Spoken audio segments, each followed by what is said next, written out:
दोस्तों, आप सभी को मेरे YouTube चैनल में स्वागत है। चलिए एक दिल को छू जाने वाली कहानी शुरू करते हैं। एक अजीब सा ससुराल का दूसरा भाग। कहानी को शुरू से अंत तक सुनना, सुनने के बाद सब्सक्राइब जरूर करना। इतना ज़्यादा कैसे सो सकती थी, बस यही सोच सोच कर मेरा दिमाग खराब हो रहा था। अब इतनी नींद तो इंसान को नेचुरली तौर पर तो नहीं आ सकती। मैं खामोश हो गई थी और मैं जान गई थी कि मुझे ये लोग कुछ ना कुछ तो ऐसा मिलाकर पिला रहे हैं जिसकी वजह से मुझे इतनी ज़्यादा नींद आ रही है और मेरे अंदर कमजोरी का एहसास बढ़ता चला जा रहा है। मैंने सोच लिया था कि अब मुझे किसी की दी हुई कोई चीज़ ना तो खानी है और ना ही पीनी है। मैं खुद अपने हाथ से बना हुआ खाना खाऊंगी। मैंने ऐसा ही किया। अगले दिन सुबह जब मैं उठी तो मैंने सारे घर के काम खुद कर लिए थे, क्योंकि घर में हमेशा की तरह अजीब सी वीरानी और खामोशी छाई हुई थी। इस खामोशी में किसी से मैं आखिर क्या बात कर सकती थी। मेरी सास और बेटियां अपने कमरे से बाहर नहीं निकलती थी। मेरे पति और बेटा सुबह को नौकरी करने के लिए निकलते तो रात को ही घर में घुसते थे। इसी तरह से मेरे दिन गुजर रहे थे। लेकिन इन सब में एक अजीब बात यह भी थी कि इतना ध्यान रखने के बावजूद भी मेरी नींद का आना कम नहीं हुआ था। मैं जब भी सो रही थी इतना ज़्यादा ही सो रही थी कि जिसकी कोई हद ही नहीं थी और मेरी हालत दिनों दिन बिगड़ी जा रही थी। मुझे इतनी ज़्यादा कमज़ोरी होने लगी थी कि मैं किसी काम को करने के काबिल ही नहीं रही थी। बस मैं हमेशा यही दिमाग लड़ाती रहती कि आखिरकार मेरे साथ यह सब कुछ क्या हो रहा है। अब तो मैं इस घर के किसी भी मेंबर के हाथ का दिया हुआ कुछ भी नहीं खाती पीती हूँ, फिर मुझे अभी भी इतनी ज़्यादा नींद क्यों आ रही है। आज मैंने सोचा कि मैं मंगलवार का व्रत रख लेती हूँ, लेकिन मेरी हालत व्रत रखने के काबिल नहीं हो रही थी। फिर भी मैंने व्रत रख लिया था। मैंने ना तो पानी पिया था और ना ही घर का कुछ भी खाया था। अजीब बात तो यह थी कि आज मुझे बिल्कुल भी नींद नहीं आई थी और मुझे किसी ने तंग भी नहीं किया। एक ऐसी बात मेरे सामने आई जिसने मेरे होश उड़ा दिए थे। मैं अपने पति के आने का इंतज़ार कर रही थी, क्योंकि आज मैं जाग रही थी। वरना जब भी रोज़ मेरे पति काम से आते तो मुझे पता ही नहीं चलता था कि वह कब आए और घर में आने के बाद उन्होंने क्या किया। मैंने व्रत खोलने की तैयारी की।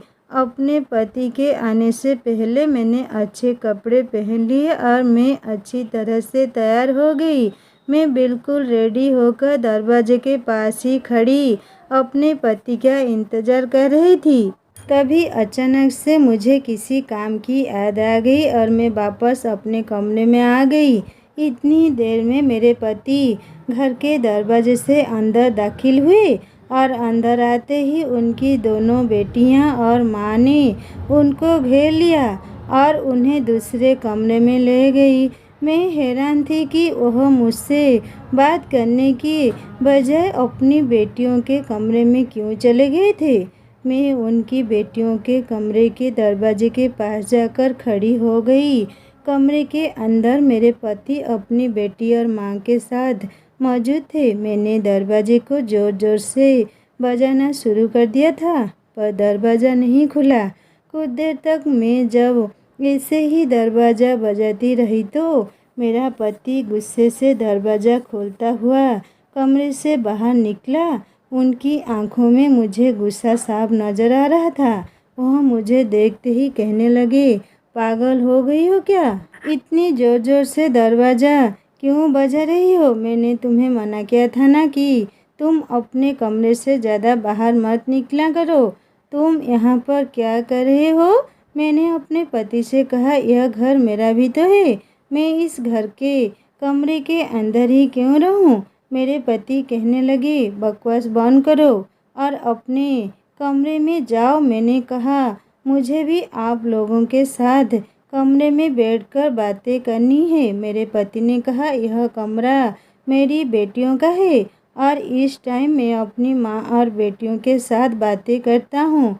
उन्होंने मुझे धक्का मारते हुए कहा कि जाओ अपने कमरे में, जब तुमसे बात करने का टाइम आएगा तो तुमसे बात करने तुम्हारे कमरे में चला आऊँगा। मुझे बड़ी हैरानी हुई थी कि मेरे पति को अपनी बेटी और माँ से बात करने के लिए सिर्फ रात का ही टाइम मिला था। मैं बाहर ही खड़ी हो गई थी और मेरे पति ने मेरे मुंह पर दरवाज़ा बंद कर दिया और अंदर से धीरे धीरे बोलने की आवाज़ आने लगी। मैंने दरवाजे पर कान लगाए और उन लोगों की बातों को सुनने की कोशिश की। मेरे पति कमरे के अंदर कुछ कह रहे थे लेकिन मेरी कुछ भी समझ में नहीं आ रहा था। फिर मैंने धीरे से खिड़की खोलने की कोशिश की। मैंने खिड़की को हल्का सा हिलाया तो खिड़की का दरवाज़ा थोड़ा सा खुल गया और मुझे अंदर का नज़ारा साफ दिखने लगा। मैंने अंदर देखा तो अंदर लगभग 4 लोग मौजूद थे। 2 मेरे पति की बेटियां थी और एक औरत जो कि मोटी थी। उनको तो मैं दूर से ही पहचान सकती थी। वो मेरी सास थी और एक मेरे पति का बेटा भी मौजूद था। लेकिन हमारे घर में तो सिर्फ 5 मेंबर हैं, तो यह छठा इंसान कौन था? मैं इस इंसान को पहचानने की कोशिश कर रही थी लेकिन मेरी कुछ भी समझ में नहीं आ रहा था। मैं हैरान हो गई थी कि आखिरकार यह घर में क्या चल रहा है। मैंने देखा कि मेरे पति को वह लड़का नोटों की गड्डी दे रहा था। मुझे उस लड़के को चेहरा ठीक से दिखाई नहीं दे रहा था। मैं खामोशी से अपने कमरे में आ गई थी और सोचने लग गई कि आखिर इस घर में क्या हो रहा है। तभी थोड़ी देर के बाद मेरे पति कमरे के अंदर आ गए और मुझसे प्यार से बात करने की कोशिश करने लगे। लेकिन एक अजीब बात यह भी थी कि उनके हाथ में कॉफ़ी का कप था। वह मुझे बहला फुसला कर यह कॉफ़ी पिलाना चाहते थे। मेरे पति ने कहा कि यह लो, कॉफ़ी पी लो, तुम्हारा मूड ठीक हो जाएगा। मैंने कहा, मुझे नहीं पीनी है। मेरे पति मेरा हाथ पकड़ते हुए कहने लगे कि मुझे माफ़ कर दो, मैंने तुमसे इस तरह से बिहेव किया। वो आज मुझे काम का स्ट्रेस कुछ ज़्यादा ही हो रहा था, इसीलिए मैंने अपना गुस्सा तुम पर निकाल दिया। मैंने अपने पति को यह नहीं बताया कि मैंने कमरे के अंदर जो कुछ हो रहा था वह सब कुछ देख लिया था। मैं खामोशी से ही बैठी रही लेकिन मेरे पति मुझे कॉफ़ी पिलाने के लिए ज़बरदस्ती करने लगे। मैंने अपने पति से गुस्से से कहा, आखिर इस कॉफ़ी और चाय का क्या मैटर है? मैं सब कुछ अपनी मर्जी से खाती पीती हूँ, लेकिन इस घर में ज़बरदस्ती मुझे यह सब कुछ क्यों पिलाया जाता है?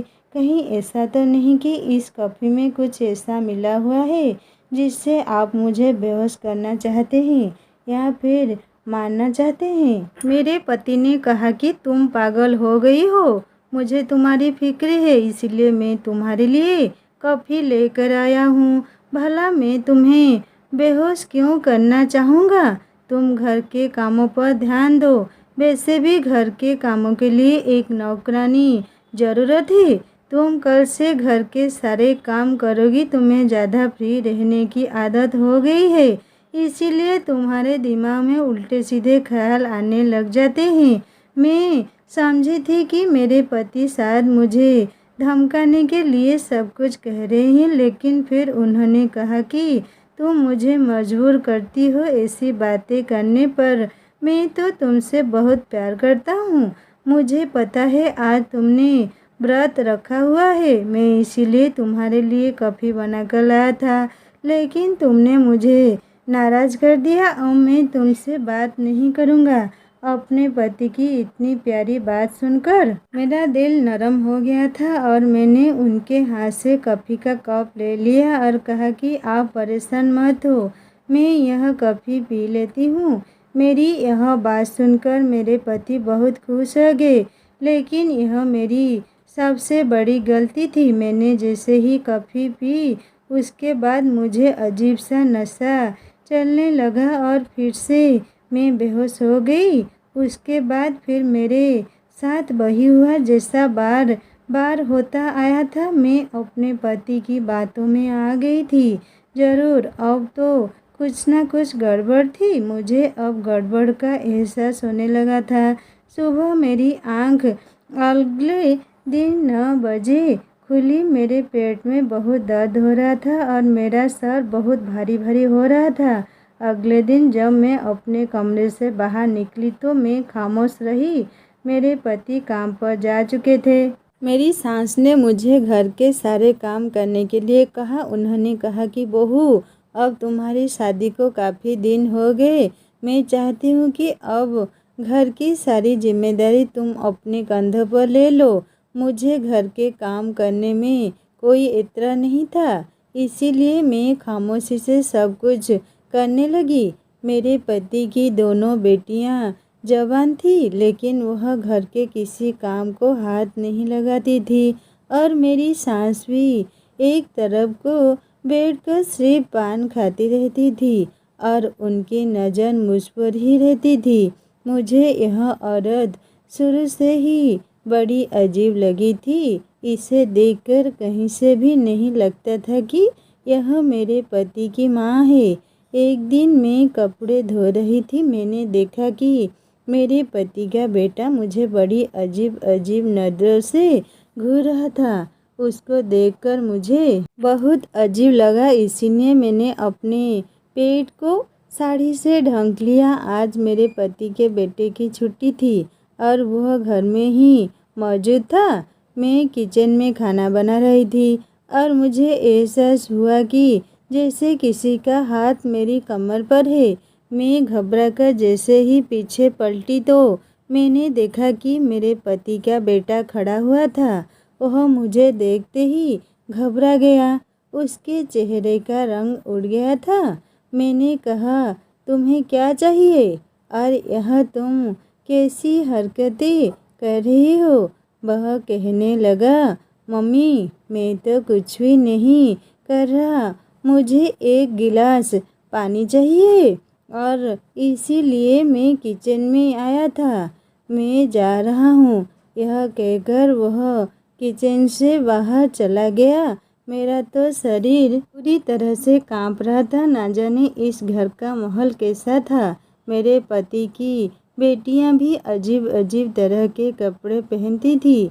ऐसी लगती थी जैसे वह कहीं हीरोइन है। इन कपड़ों से उनके शरीर के काफ़ी हिस्से चमकते थे। एक दिन दरवाजे पर दूध वाला आया तो मैं दूध लेने के लिए दरवाजे पर चली गई। मैं जैसे ही दरवाजे पर गई तो गली में काफ़ी सारी औरतें खड़ी हुई थी और आपस में मुझे देख देख कर बातें कर रही थी। दूध वाला तो दूध देकर चला गया था, लेकिन वह औरतें अभी भी मुझे घूर रही थी और वह मेरे करीब आ गई। वह कहने लगी, तुम्हें हमने पहले कभी नहीं देखा। इस घर में क्या तुम यहाँ पर ही आई हो? मैंने कहा, आपका क्या मतलब है कि मैं नहीं आई हूँ? मैं इस घर की बहू हूँ। मेरी बात सुनकर वो औरतें एक दूसरे को देखने लगी और उनमें से एक औरत हंसकर कहने लगी, अरे बहू, इस घर में ना जाने कितनी बहुएं अब तक आ चुकी हैं। मैं उस औरत के आगे कोई सवाल करती, इतनी ही देर में पीछे से किसी ने मेरा हाथ पकड़कर अंदर की तरफ खींच लिया। मैंने जैसे ही पलटकर देखा तो मेरी सास ने मुझे अंदर की तरफ धकेला था।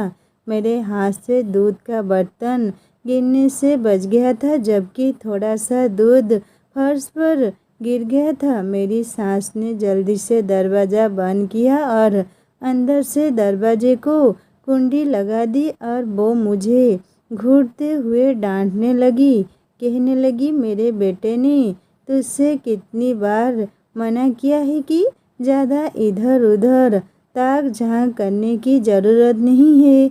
अगर यह बात तेरे पति को पता चल गई कि तू दरवाजे में खड़े होकर मोहल्ले की औरतों से बातें कर रही थी, तो तू नहीं जानती कि वह तेरा क्या हाल करेगा। मैंने कहा, मैंने ऐसा भी क्या गलत कर दिया। दूध वाला बहुत देर से दरवाजे की बेल बजा रहा था। किसी को आवाज़ ही नहीं आ रही थी, इसलिए मैं दूध का बर्तन लेकर दूध लेने के लिए आ गई। और आप ये किस तरह से मुझसे बात कर रही हो? मैंने कोई पाप तो नहीं कर दिया मोहल्ले की औरतों से बातें करके? उस दिन मेरी सास ने बहुत हंगामा किया था। आज मुझे इन लोगों पर शक होने लगा था और मैं सोच में पड़ गई थी कि वह मोहल्ले वाली औरतें मुझसे क्या कहना चाहती थी, क्योंकि वही मोहल्ले की औरतें थी जो मुझे इस घर के बारे में सब कुछ बता सकती थी। मैंने मौका देखते ही मोहल्ले की एक औरत से बातचीत करने की कोशिश की। मैं बहाने से छत पर चली गई उस टाइम पर कि सारे लोग सो रहे थे। छत पर जाने के बाद घर के सामने वाली छत पर पत्थर उठाकर मारने लगी ताकि कोई बाहर मुझे देखने के लिए आए और मैं मौका देखते ही उससे बात कर लूं। मेरे पत्थर मारने पर एक औरत खिड़की पर झांकने लगी। मैंने तभी उसे आवाज़ लगा ली और बहाने से उस औरत को छत पर बुलाया। वह औरत अपनी छत पर आ गई। हमारे घर की छत और उस सामने वाले घर की छत आमने सामने ही थी, क्योंकि हमारे घर भी आमने सामने थे। मैंने उस औरत से कहा कि आज तुम गली में खड़ी हुई मेरे बारे में कुछ बातें कर रही थी और मुझे कुछ बताने की कोशिश कर रही थी। मैं इस घर के बारे में सब कुछ जानना चाहती हूँ। प्लीज़ मुझे बता दो, मैं यहाँ रहते हुए बहुत परेशान हूँ। उस औरत ने कहा कि हाँ, मैं तुम्हें सब कुछ बता दूंगी, लेकिन इस मामले में मेरा नाम नहीं आना चाहिए। मैंने कहा ठीक है, कोई तुम्हारा नाम नहीं लेगा। उस औरत ने बताया कि जिस घर में तुम रहती हो यह घर कोई घर नहीं है और इसमें रहने वाला आदमी तुम्हारा पति नहीं है, बल्कि यह लोग आपस में परिवार के सदस्य ही नहीं है। यह घर एक कोठा है। इसमें जो औरत रहती है वह एक बाई है और जो दो जवान लड़कियां रहती हैं वह इस घर में लड़कियों को बहला फुसला कर लाती हैं। और जो तुम्हारा पति है उसका भी यही काम है। वो लड़की उसे या तो शादी के बहाने से उन्हें यहाँ पर लेकर आता है या फिर उनको किडनैप करके यहाँ लेकर आता है। और अब की बार तुम यहाँ पर आई हो। हम कई बार इन लोगों के खिलाफ केस कर चुके हैं, लेकिन यह लोग हर बार पुलिस को ज़्यादा पैसे देकर भगा देते हैं और मोहल्ले में रहने वाले लोगों को किसी न किसी बात पर तंग करते हैं। मैंने कहा, इस घर में जो लड़का रहता है वो कौन है? उस औरत ने बताया कि इस घर में जो लड़का है वह तुम्हारे पति का बेटा नहीं है, बल्कि वह बाई का बेटा है। उसका यह काम है कि वो लड़कियों पर नज़र रखता है। जो लड़की इस घर में रहती है कि कहीं वह भाग ना जाए। यहाँ पर हर एक महीने में एक लड़की को बहाने से लाया जाता है। मैंने कहा, अच्छा, यहाँ पर लड़कियों को लाने के बाद उनके साथ क्या क्या किया जाता है? तो उस औरत ने बताया कि तुम बिल्कुल पागल हो, तुम्हें नहीं पता कि तुम्हारे साथ क्या हो रहा है। मैंने कहा, मुझे नहीं पता। उसने कहा कि यहाँ पर जो भी लड़की आती है उसके शरीर को बेचा जाता है। यह सुनकर तो मेरे पैरों तले से ज़मीन निकल गई थी। और उस औरत ने बताया, यह लोग बहुत खतरनाक लोग हैं। यह लोगों के सामने सीधे बतने हैं, लेकिन इनकी हकीकत हम लोग जान चुकी हैं, क्योंकि हम मोहल्ले में रहते हैं। यहाँ जो लड़की आती है उसे किसी न किसी तरीके से बेहोश कर दिया जाता है और रात को उसकी कीमत लगा दी जाती है। वो लड़की जब तक बेहोश रहती है उसे कुछ पता ही नहीं चलता कि उसके साथ रात भर किसी दरिंदे ने उसकी इज्जत के साथ खेला है। मेरे तो पसीने छूटने लगे थे। आखिर यह औरत ये सब कुछ क्या कह रही थी? यह औरत सारी बातें सच कह रही थी। उसने मुझसे कहा था कि तुम भली लगती हो, इसीलिए तुमसे कह रही हूँ कि जितनी जल्दी हो सके यहाँ से मौका देखकर भाग जाओ, वरना ये लोग तुम्हें कहीं का नहीं छोड़ेंगे। मेरी इज्जत भी न जाने कितने मर्दों के बीच तार तार हो चुकी थी। यह मेरा कोई ससुराल नहीं था, बल्कि ये गैंग के लोग थे जो कि लड़कियों को बेवकूफ़ बनाकर उनकी कीमत लगा रहे थे और इस तरीके से अपना धंधा चला रहे थे।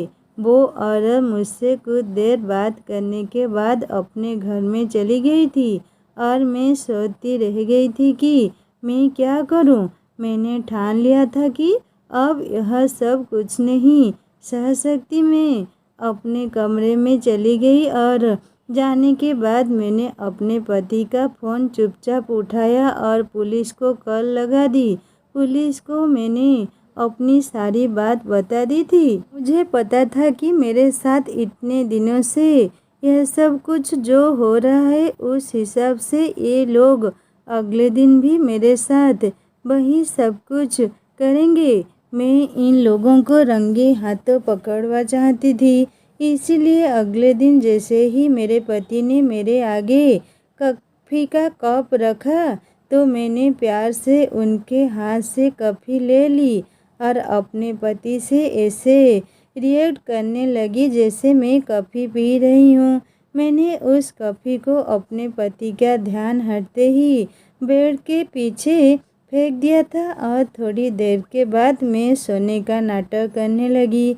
मैंने पुलिस को रात का वक्त ही दिया था आने के लिए, क्योंकि 10 बजे के टाइम पर मेरा पति घर आया करता था और लगभग 1-2 घंटे बाद मेरे साथ यह सब कुछ किया जाता था। मेरे पति ने उस दिन की तरह किसी दूसरे आदमी से मेरी कीमत लगा दी थी और मेरा पति कमरे से बाहर चला गया था। मैं जाग रही थी, लेकिन सोने की एक्टिंग कर रही थी। मुझे महसूस हुआ कि कोई मेरे कमरे में आया था और उसने मेरे शरीर पर हाथ फेरना शुरू किया। तभी हमारे घर पर पुलिस की रेड पड़ गई और पुलिस ने उन लोगों को रंगे हाथों पकड़ लिया जो आदमी पैसे देकर मेरी इज्जत के साथ खेलने के लिए आया था। उसने पुलिस को सारी सच्चाई बता दी कि आज रात के लिए उस आदमी ने मेरी कीमत इन लोगों को दी है और पुलिस के पास मेरे इन लोगों के खिलाफ बहुत सारे सबूत थे। मोहल्ले के लोगों ने भी अपनी अपनी गवाही दी। पुलिस ने इन सभी लोगों को अरेस्ट कर लिया। मैं अपने पेरेंट्स के घर पर आ गई थी और जब मैंने उनको यह सब कुछ बताया तो वह लोग बहुत शर्मिंदा हुए थे। उन लोगों ने कहा कि हमें तो उसी दिन शक हो गया था जिस दिन उस लड़के ने हमसे शर्त रखी थी कि आज के बाद आप लोग अपनी बेटी से कोई ताल्लुक़ नहीं रखेंगे, पर हमें ऐसा बिल्कुल भी नहीं पता था कि वह लोग भी इतना गिर सकते हैं। फिलहाल वह लोग अरेस्ट हो चुके थे और मैं अपने पेरेंट्स के घर आ गई थी। आज तो मेरी शादी नहीं हुई है और अब मुझे शादी के नाम से भी डर लगता है। मैं अपने पेरेंट्स के घर में रहकर उनकी सेवा कर रही हूँ, क्योंकि मेरे माता पिता बहुत बूढ़े हो चुके हैं। मैं शादी नहीं करना चाहती। मैं पढ़ी लिखी थी और मैं नौकरी करके अपना गुजारा कर रही हूँ। उस घिनौनी ज़िंदगी से बेहतर मुझे अपनी ऐसी ज़िंदगी ज़्यादा पसंद है। मैं आप लोगों से रिक्वेस्ट करना चाहती हूँ कि आप अपनी बेटियों की शादी जहाँ भी करें, लड़के वालों की पूरी जांच पड़ताल निकाल ले, क्योंकि कुछ माता पिता अपनी बेटियों की शादी ना होने पर बेटियों को किसी के भी हवाले कर देते हैं। मैं नहीं चाहती जैसा मेरे साथ हुआ ऐसा आप लोगों के साथ किसी के भी साथ हो, इसीलिए ऐसे धोखेबाज लोगों से सावधान रहिए। दोस्तों, उम्मीद करती हूँ कि आपको हमारी कहानी पसंद आई होगी। कहानी पसंद आई है तो वीडियो को लाइक करिए और चैनल पर नए हैं तो सब्सक्राइब ज़रूर करिए। और हाँ, नोटिफिकेशन बेल को ज़रूर दबाएं ताकि अगली अपडेट सबसे पहले आपको ही मिले। दोस्तों, यहीं पर कहानी को ख़त्म करती हूँ। नई कहानी जल्दी लेकर आऊँगा। कहानी को पूरा पढ़ने के लिए शुक्रिया। नमस्ते।